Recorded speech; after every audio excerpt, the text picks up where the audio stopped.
به نام خدا. سلام دوستان عزیزم، وقتتون بخیر باشه. پادکست صدای سکوت امروز رو با کتاب زیبایی در حوزه روانشناسی شروع میکنیم. اسم این کتاب هست مورون. اسم عجیب غریبی داره ولی خوب کتاب جالبی هستش. مورون، حتی یک احمق با یک رویا. نوشته پتون سنا تیراجا، مترجم مهداد مهاجر. نشر معیار اندیشه این کتاب رو در تهران چاپ کرده. نوبت چاپ اولش در سال 1397 بوده. این کتاب شامل 10 فصل هستش که با مقدمه شروع شده. با من همراه باشید که این کتاب عجیب و غریب رو با هم شروع کنیم. مقدمه. از شما که کتاب حتی یک احمق با یک رویا را از قفسه کتاب فروشی انتخاب کرده اید سپاسگزارم. اطمینان دارم که عنوان تأمل برانگیز کتاب در مرحله نخست باعث شده که موقتا از برداشتن آن منصرف شوید، ولی در مرحله بعد که شاید چند صدم ثانیه هم زمان نبرده همین عنوان موجب تهییج شما و نهایتا انتخاب این کتاب بوده است. باید اعتراف کنم برای من هم به عنوان نویسنده انتخاب این نام، حتی یک احمق با یک رویا، دور از انتظار و چالش آمیز بود.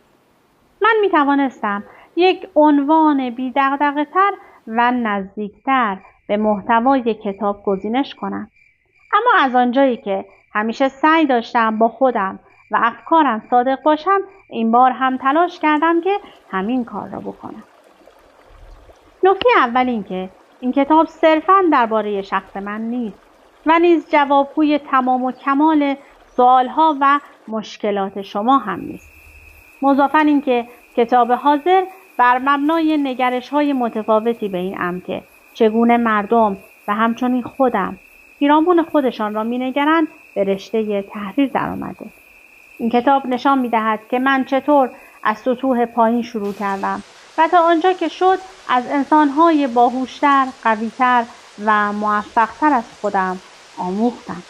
من این درس‌های مهم و حیاتی را به راحتی به دست نیاوردم، بلکه با تلاش و پشتکار بسیار توانستم به این جایگاه دست پیدا کنم. جایگاه فعلی من بر مبنای استانداردهای شخصی خودم جایگاه موفقیت، پیشرفت و نوعی شادی بی‌پایان است که در فیلم پچ آدامز، یک فیلم کمدی درام که در سال 1998 بر مبنای زندگی واقعی شخصی به نام دکتر آدامز و کتاب او سلامتی یک مسئله خنده‌دار است ساخته شده است، می‌بینم. بدین جهت من از همه کسانی که در این راه پرفراز و نشیب یار و همراه هم بودند صمیمانه سپاسگزارم. این کتاب چیزهایی به شما ارائه می‌دهد که درباره‌اش فکر کنید، چیزهایی که ممکن است با آنها موافق یا مخالف باشید. لطفاً این مطلب را درک کنید که مطالب ارائه شده می‌تواند بسته به نظریات شخصی هر کسی درست یا غلط تصور شوند. اما من احساس نیاز کردم که انتخابم برای اینکه چگونه زندگیم را دگرگون کنم یا زندگی کنم و اینکه چطور به جایگاه شادی بی‌پایان رسیدم را با دیگران به اشتراک بگذارم.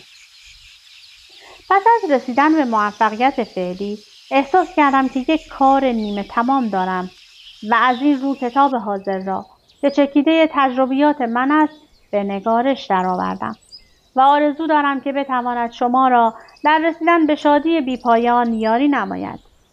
ضمن آرزوی موفقیت برای شما تقاضا دارم قبل از اینکه به مطالعه فصل اول کتاب بپردازید خودتان را برای کمی خنده، کمی نفرت و کمی خدای من چطور میتونه این حرفا رو بزنه آماده کنید.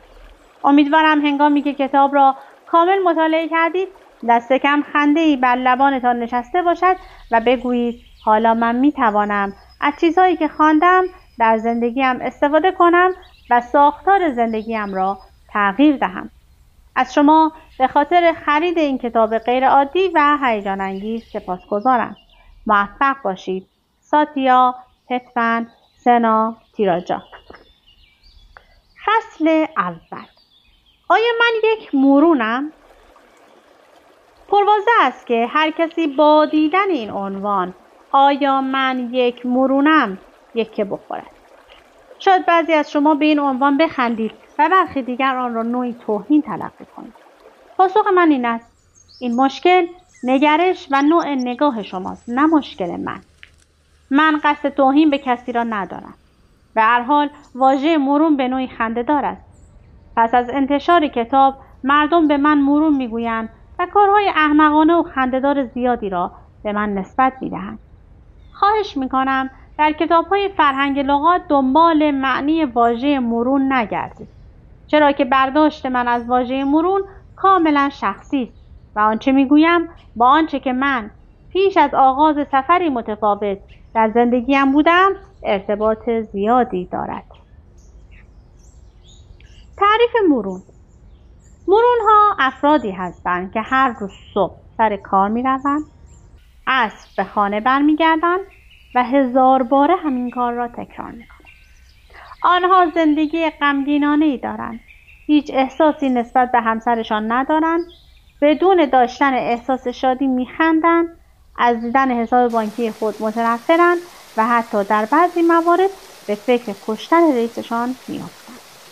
یک مرون انسانی است که موقعیت شغلی متوسطی دارد و زندگیش دچار روزمرگی مزمنی است.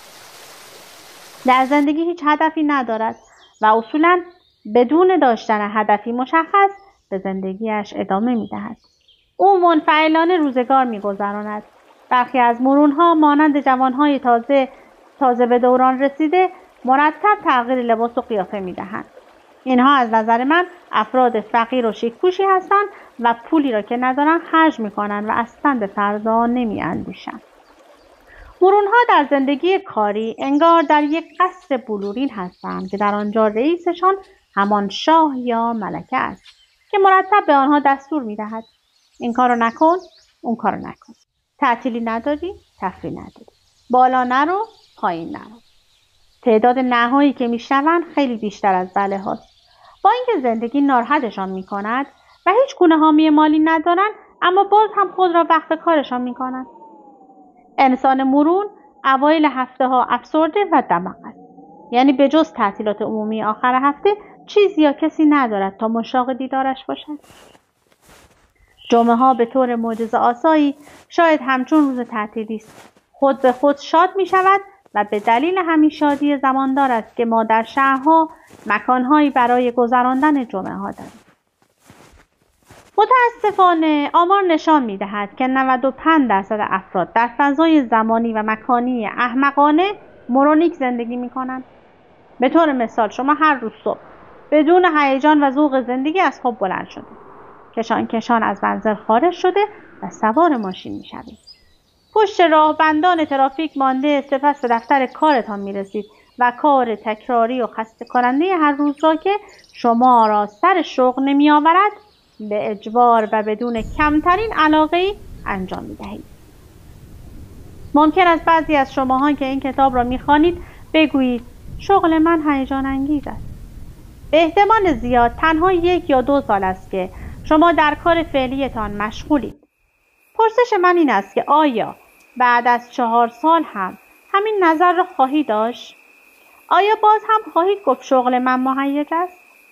شما خواننده این کتاب اگر پزشک باشید خواهید گفت برو ببینم من زندگی انسانها را نجات میدهم. قبول، این موضوع قابل بحث است. پرسش من این است که شما که پزشک هستید و زندگی انسانها را نجات میدهید آیا این کار را رایگان انجام میدهید؟ یا به خاطر اتومبیلی بنزی است که خارج از بیمارستان پارک کرده اید و یا به خاطر ویلایی است که در اسپانیا دارید؟ بیماران بسیاری را میشناسم که به کمک رایگان نیاز دارند. بنابراین چرا به جای نشستن در اتاق کار خنکتان و گرفتن حق ویزیت گزاف از مردمی که به سختی نان روزمره خانواده خود را به دست میآورند عضو تیم پزشکی صلیب سرخ نمیشوید تا به کشورهای جنگ زده بروید و بیماران را به رایگان درمان کنید؟ دوباره میگویم این تنها عقیده شخصی من است. اگر با من موافق نبودید به راحتی میتوانید این بخش از کتاب را حذف کنید. من در سفرهای بسیارم به دور دنیا از مردم در خصوص زندگیشان می‌پرسم و البته پاسخهایشان بسیار ناراحت کننده است و عموماً تعبیرشان از زندگی پرداخت صورت حسابها و هزینه‌های کمرشکن است. می‌پرسم اوضاع کاروبار چگونه است؟ می‌گویند کلی قسط و وام داریم که باید بپردازیم. اما ناراحت کننده ترین چیز آماری است که نشان می‌دهد که هنوز بازنشسته‌ها به شغل دوم نیاز دارند. اشتباه نکنید. از نظر من پول همه چیز نیست. داشتن محفلی از دوستان و خانواده برایم بسیار مهمتر است. اما واقعیت انکارناپذیر این است که داشتن همه اینها بدون داشتن پول به هیچ وجه میسر نیست. اگر شما بخواهید به دوستان و خانوادهتان خدمت کنید، باید پول چشمگیری داشته باشید. بنده برای مادر ترزا و افراد نیکوکار دیگر که صادقانه و بدون هیچ چشم‌داشتی به مردم خدمت می‌کنند، احترام بسیار زیادی قائل هستم. اینها افرادی هستند که قصد دارند قفس مادی که دور ما را فرا گرفته را بشکنند و نشان دهند که می‌توان بی هیچ توقعی انسان دوست و مهربان بود. اما اغلب جامعه که خود ما را هم شامل می‌شود، به خاطر مشغله‌های کذایی حتی برای خوردن شامی راحت در منزل فرصت نداریم. در حالی که اگر مثلا 1,000,000 تومان درآمد بیشتر در ماه داشته باشیم، باعث ایجاد صمیمیت و تفاوت رفتاری در شما و اطرافیانتان خواهد شد. اما متحول نمی‌شوید و این واقعیتی تلخ است. اگر در اداره منتظر اتمام ساعات کار نشستید و کمی از زندگی و درآمدتان ناراضی هستید و برای رفتن به خانه لحظه شماری می‌کنید، یعنی شما هم مرون شده اید. زیرا فرد مرون شاد نیست، در حالی که من اطمینان دارم همه قادرن اندکی شادی در زندگی خود بیافرینند. من نوشتن این کتاب را آغاز کردم چون یقین داشتم مرون‌ها هم آرزوهایی دارند. شما که تصمیم ندارید تا 40 سال سر کار بروید و به خانه برگردید و دوباره همین کار را تکرار کنید، بعد هم بازنشسته شوید و روی صندلی راحتی نشسته و تأسف بخورید که آنطور که باید درک لازمی از زندگی نداشته اید.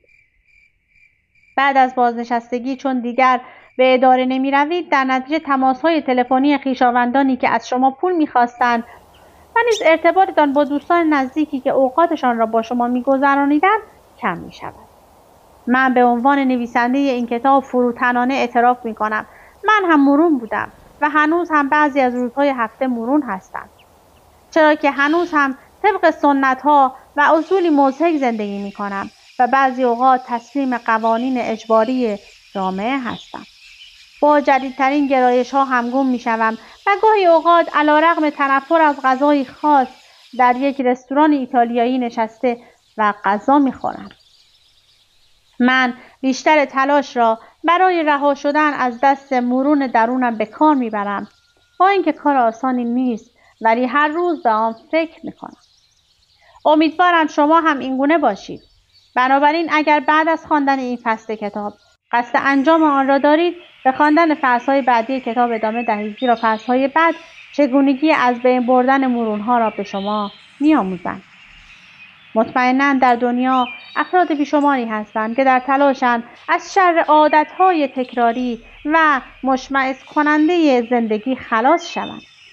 اگر شما آنقدر شجاعید که بر اساس تعریف پتمن بگویید من مرون هستم، اگر شما بپذیرید که انسان شادی نیستید و به دنبال ایجاد تغییرات در زندگیتان هستید، این کتاب در این راه بهترین راهنما و یاریگر شماست. امیدوارم با دیدی باز و تحلیل گرایانه نکات این کتاب را بپذیرید. شایان ذکر است که نکات و روش‌های این کتاب مختص فکر خودم نیست، بلکه گلچینی از نظرات افرادی است که بسیار با تجربه تر از من هستند و البته احترام زیادی برایشان قائل هستند. فصل 4 این کتاب با عنوان فنجانتان را خالی کنید است عنایت بیشتری به آن داشته باشید. موضوع کتاب درباره باز کردن فکر اشخاص و تمایل به یادگیری چیزهای جدید است. شاید باورش آسان نباشد، اما اغلب مرون‌ها در برابر تغییر می ایستند. بدون یادگیری چگونه قصد تغییر دارید؟ من الان که این کتاب را می نویسم 33 ساله هستم و در این سن خود را بی تجربه می دانم. در این راه همه چیز برایم تازه و شگفت‌انگیز است و دوست دارم که از افراد مختلف چیزهای مختلفی یاد بگیرم. اگر کسی تشنه یادگیری باشد از یک تخت سنگ هم می آموزد. خواستن توانستن است. خوشحالم که فصل اول کتاب با عنوان آیا من یک مرونه‌ام کامل شد و محترمانه تقاضا دارم به من اعتماد کنید. امیدوارم پس از خواندن فصل آخر کتاب اشتیاق تغییر در شما به وجود آمده باشد. خوشحال خواهم شد اگر این کتاب بر کسی در جهت بهبود زندگیش تاثیر بگذارد. من به تغییر زندگی در جهت کاستن از روزمرگی‌های دست و پاگیر می‌اندیشم و این بزرگترین و مهمترین هدف من برای نوشتن این کتاب است. من مرونی هستم که رویا داشتم و رویایم را به حقیقت تبدیل کردم و حال نوبت شماست. فصل دوم، قدرت رویا. به عنوان کتاب نگاه کنید. من این عنوان را به این دلیل برای کتابم انتخاب کردم چون همیشه حقیقت نقش مردم در رسیدن به موفقیت خود را به یاد دارم. اما موضوع مهمتر رویا داشتن من است. برخلاف معنای پیشین و دیرینه واژه رویا، امروزه این کلمه به معنی سحر و جادو نیست. در گذشته واژه رویا در سخنرانی‌های مهم تاریخی کاربرد زیادی داشت. به عنوان مثال سخنرانی تاریخی مارتین لوتر کینگ که رهبر سیاه‌پوست جنبش حقوق مدنی ایالات متحده امریکا که به عنوان یک مبارز فعال ضد تبعیض نژادی در سرتاسر امریکا شهرت یافت و امروزه به عنوان حامی حقوق بشر از او یاد می شود که در آن رویایش را با افتخار بیان کرد و آن را به حقیقت تبدیل کرد. امروزه مردم آنقدر دچار دورنگی و دورویی شدند که از صحبت کردن در مورد رویاهایشان بیمناکند. اگر شما اندکی در سخنرانی‌های رهبران بزرگ گذشته تأمل کنید، خواهید دید که چگونه با افتخار از رویاهایشان سخن گفتند، اما رهبران امروز اینگونه نیستند. ما هنوز رویاهای کافی نداریم. اغلب مردم اعتقادی به حقیقت پیوستن رویا ندارند و این امری مشهود است. ما هر روز افرادی را می‌بینیم که در مورد رویاهایشان فقط برای خندیدن صحبت می‌کنند. علی‌رغم اینکه افرادی در پیرامون ما به قدرت رویا اعتقادی ندارند. بنده معتقدم که تمام آنها یک جایی درونشان رویاهای بزرگی دارند، اما فقط آن را باور ندارند. اگر شک دارید امتحان کنید. با کسی که خیلی در زندگی موفق نیست صحبت کنید. مطمئناً بعد از مدت کوتاهی در مورد رویاهایش با شما صحبت خواهد کرد و اگر از او سوال کنید که چرا به دنبال رویاهایش نمی رود، شروع به تعریف یک قصه دور و دراز کرده و بدشانسی و شکست‌های زیاد را دلیل ناتوانی خود می داند. بعضی‌ها که زمین و زمان را به هم می بافند تا برای خود دلیل جستجو کنند. من که فکر می کنم دنیا همین است که هست و هر روزی که می گذرد دیگر بر نمی گردد. در نتیجه افرادی که به دنبال رویاهای خود نمی روند بازنده های اصلی در این دنیا هستند. آنهایی که واقعا می دانند چه می خواهند و حاضرند که بهای خواسته هایشان را بپردازند زیاد نیستند. دنیا به افراد بیشتری نیاز دارد که فقط کلمه می توانم را درک می کنند و به عبارت غیر ممکن برایشان بی‌معناست. در سفری که برای به واقعیت رساندن رویاهایم داشتم، بزرگترین چالش من بازگرداندن اعتقادات مردم بود. برگرداندن ایمان مردم سخت‌ترین مرحله بود. البته که رویا داشتن عیب نیست. زیرا زندگی شما زمانی که رویایی در سر دارید معنی پیدا می کند. همیشه نگاه من به همه پیرامونم ساده است. شخصی از من پرسید می توانی زندگی را تعریف کنی؟ مطمئن بودم که این سوال جواب مفصل و معقولانه می طلبد. ترجیح دادم تعریف ساده ارائه کنم. زندگی سفری است با یک نقطه آغازین و یک نقطه پایان. نقطه پایان زمان شکفتن غنچه لبخند بر چهره‌تان است و آن لحظه رسیدن به تمام رویاهایتان است. در تمام زندگیم رویاهای زیادی داشتم. من معتقدم که در دنیا چیز محالی وجود ندارد به شرط آنکه شما رویاهایتان را بشناسید و بهای رسیدن به آنها را بپردازید. واقعیت این است که رویا داشتن امری آسان نیست. ممکن است رویاهایمان برای دیگران خنده‌دار باشند و به ما بگویند به این دلیل در عالم رویا سیر می‌کنی چون سعی داری از واقعیت‌های زندگی فرار کنی. اما برای من مهم نیست که دیگران درباره‌ام چه فکر می‌کنند. به یاد دارم در زمان کودکیم برنامه‌ای به نام شیوه زندگی افراد ثروتمند و مشهور به صورت هفتگی از تلویزیون پخش می‌شد که یک مجری خوشبیان آن را اجرا می‌کرد. آن برنامه بهترین بخش اوقات هفتگی من بود. مادرم اجازه میداد که بعد از انجام تکالیف مدرسه آن برنامه را تماشا کنم. من همیشه آن برنامه را تماشا می‌کردم و از شیوه زندگی ثروتمندان و از قیمت گران خودرو، خانه و ساعت‌هایشان متحیر می‌شدم. البته باید بگویم که من در شهر کوچک و دورافتاده‌ای زندگی می‌کردم که مردمانش زندگی لوکس و مجللی نداشتند و گرانترین خودرو در آنجا بنز مرسدس بود. خودروهای فراری و لامبورگینی را هم در تلویزیون و تقویم‌های تبلیغاتی می‌دیدیم. یادم می‌آید آقای ایکس، ثروتمندترین فرد شهرمان، خانه مجللی داشت که وقتی با دوچرخه از مقابل آن عبور می‌کردم فکر می‌کردم صاحب آن خانه ثروتمندترین فرد روی زمین است، چون شهر ما خیلی کوچک بود. پس فکرم قابل سرزنش نیست. بهترین روش برای بزرگ شدن در زمان کودکیم رویا داشتنم بود که این حس معصومانه مانند همه شما باعث خوشبینیم میشد. حدس میزنم الان که این کتاب را میخوانید با خودتان میگویید که من هم مثل تو رویا پرداز هستم. در طول سفرهایم تلخی‌های واقعی زندگی مثل زندگی اکثر شماها ضربه‌های سختی به من زدند که تقریباً از رویا داشتن ناامیدم کردند. یکی از این موارد در زمان ترک شهر کوچک زادگاه هم به مقصد شهر بزرگ کوالالامپور بود. وقتی از اتوبوس پیاده شدم با دیدن ساختمان‌های عظیم و آسمان‌خراش‌ها احساس حقارت کردم. با دیدن ساختمان‌های آنجا که بسیار بزرگتر از ساختمان‌های شهرمان بودند و همچنین خودروهایی که شبیهشان را هم ندیده بودم. با خود گفتم خدای من، اینجا آخر دنیاست. با شک گفتم میتوانم این دنیا را فتح کنم؟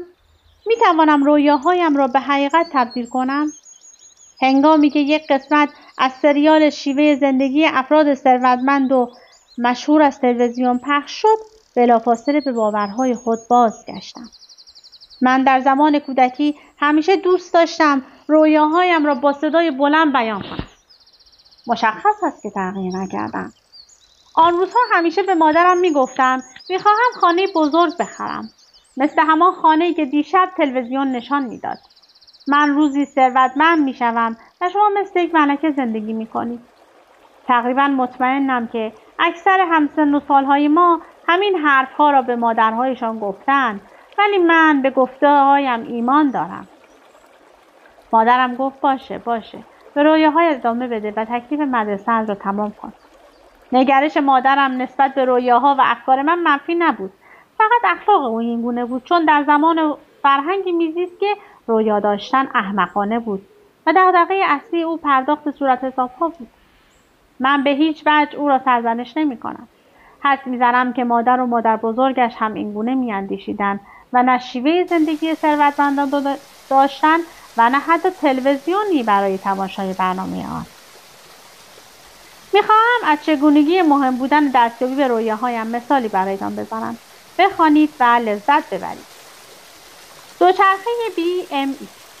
این داستان درباره پسرکی است به نام پسمن، یعنی خودم، و رویایش برای داشتن یک دوچرخه BMX. او داستان زندگی و رویایش را این گونه بیان می کند.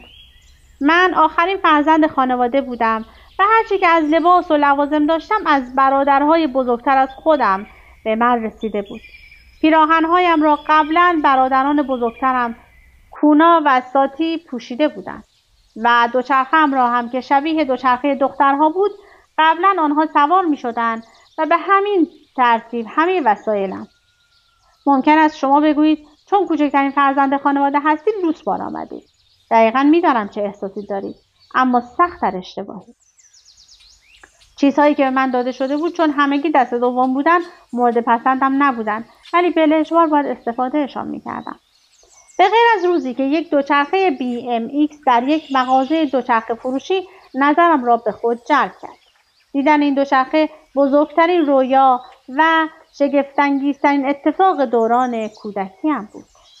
چون در آن زمان در تمام کشورها و شهر ما دوچرخه BMX مد بود. تنها دوچرخه ورزشی بود که هر بچه‌ای آرزوی داشتنش را داشت و من هم از همه بیشتر مشتاق و شیفته‌اش بودم.